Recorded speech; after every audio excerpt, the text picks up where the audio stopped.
আজ শুক্রবার, আর শুক্রবার মানে ফ্রি দিন। তো ফ্রি দিন উপলক্ষে মানে বউ নাকি বার্মি আচার বানাবে একটা, তো সেটারই আমি ভিডিও করতেছি, কারণ আমার যেহেতু কোনো কাজ নেই।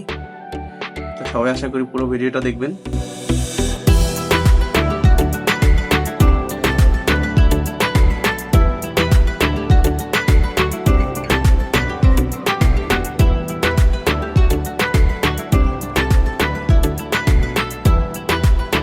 এখন আমরা এটাতে চিনি দিচ্ছি, কারণ এটা প্রসেস করে রাখতে হবে। 1 ঘন্টা চিনিটা দিয়ে রাখতে হবে, কারণ আচার করার আগে এই একটা প্রসেস, না হলে আচারটা মানে চাহিদা মতো হবে না।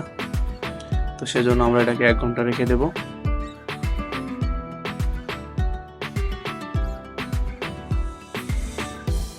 আর অবশ্যই পরিমাণ মতো চিনি দিবেন। তবে হ্যাঁ, আমটা কিন্তু আগেই ধুয়ে নেবেন, কাটার পর কিন্তু কোনো ক্রমেই ধোয়া যাবে না।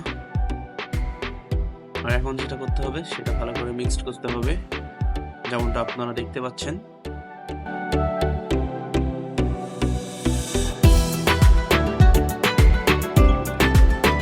হয়ে গেছে, এখন আমরা 1 ঘন্টার জন্য এটা রেখে দেব। 1 ঘন্টা পর এটার অবস্থা এই, আমরা কিন্তু 1 ঘন্টা যাবত এটাকে ম্যারিনেট করে নিলাম। এখন এটার ফাইনাল প্রসেসে আমরা চলে যাচ্ছি।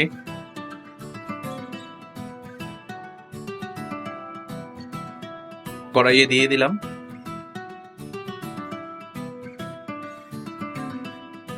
এই আচারের সবগুলো কিন্তু আপনার উপরে নির্ভর করবে, আপনি মিষ্টি কতটা দিবেন এবং ঝাল কতটুকু দিবেন, সেগুলো অবশ্যই আপনার পরিমাণ মতো দিবেন। আমরা এবারে লবণ দিয়ে নিচ্ছি, এবারে হলুদ দেব,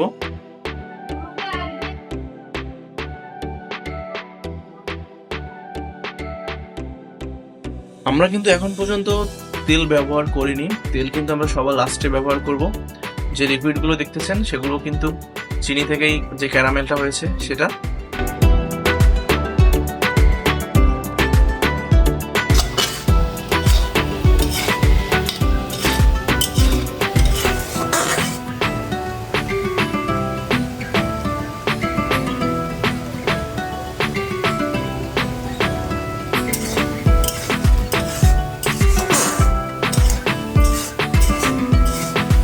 আমরা এখন মশলা ইউজ করতেছি। তো এই মশলা হচ্ছে পাঁচফোড়ন এবং গুঁড়া মরিচ, মানে শুকনা মরিচ যেটা, সেটা আমরা নিজেরাই গুঁড়া করেছি। তো আপনারা পরিমাণ মতো ব্যবহার করবেন।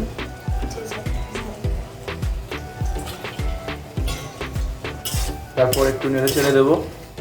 তবে চুলার আঁচটার দিকে অবশ্যই খেয়াল রাখতে হবে, চুলার আঁচটা অবশ্যই মিডিয়াম থাকতে হবে, এবং শেষের দিকে কিন্তু আমরা চুলার আঁচ অনেক কমাই দেবো।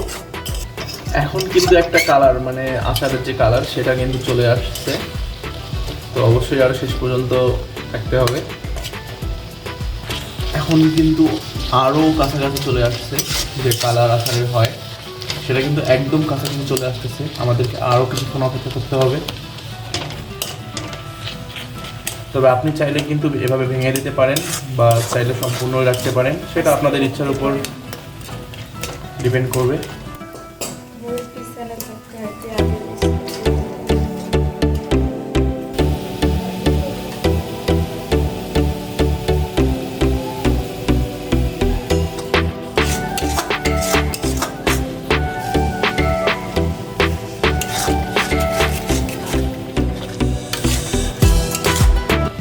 এবং শেষ পর্যায়ে আমরা সরিষার তেলের ব্যবহার করব, এবং সেটাও পরিমাণ মতো।